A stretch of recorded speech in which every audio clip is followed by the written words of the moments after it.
দর্শক আসসালামু আলাইকুম। দর্শক আপনাদের প্রীতীয় শুভেচ্ছা জানিয়ে শুরু করছি আমাদের আজকের প্রতিবেদন।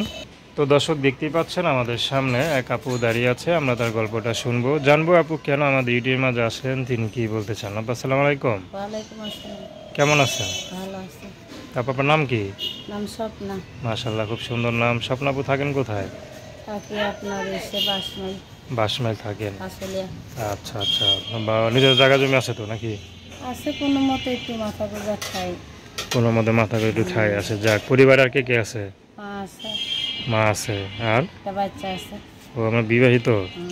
আচ্ছা আচ্ছা, তো বাচ্চা আছে, তো মার বাসায় থাকেন না শ্বশুর বাড়ি থাকেন মার কোনটা? বাসায় থাকি, স্বামী মারা গেছে অ্যাক্সিডেন্টে, তার জন্য প্রতিবেদনের সামনে আসছি। আচ্ছা সব যায় না, সেনা যদি একটা ভালো লোক পাই বিয়ে শাদি করবো এই আশায় আসছি।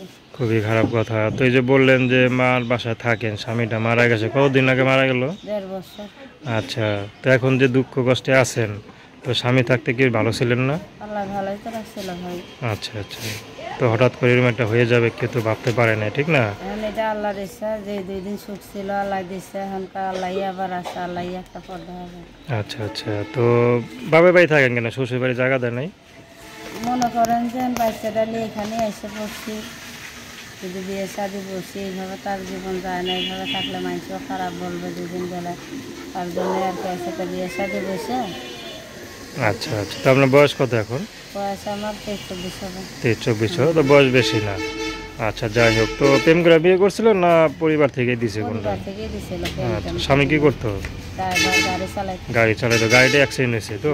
আচ্ছা আচ্ছা, খুবই খারাপ কথা। তো যাই হোক, তো আপনি তখন বিবাহিত, মনে করেন যদি আপনার কোনো বিবাহিত পুরুষ বিয়ে করে, মনে করেন তার ঘরে বউ বাচ্চা রাইখা, যদি এরকম একটা বা কষ্টের মেয়ে হয়তো তার দরকার, বা হয়তো আগের স্ত্রীর সাথে মনোমালিন্য বা কষ্ট বা দুঃখ, তো এই জন্য একটা বিয়ে করতে চায়, তো সেক্ষেত্রে কি আপনি বিয়ে করবেন? এখন উনি যদি চালাইতে পারে, সমস্যা না হয়, তো আমার কোনো সমস্যা হবে না। আচ্ছা, তো আপনার নাম কি বললেন? স্বপ্না। তো দর্শক আপনারা স্বপ্নাপুর কথা শুনলেন, তো তার নাম্বারটা হচ্ছে 01932716528। আমি নাম্বারটা আবার বলছি 01932716528। তো দর্শক, প্রেম ভালোবাসা সাহায্য সহযোগিতা বিয়ে শাদী করা একান্ত আপনাদের ব্যক্তিগত ব্যাপার। তো আসুন আমরা 5 ওয়াক্ত নামাজ পড়ি, সর্বদা দেশের সেবা করি। সালাম।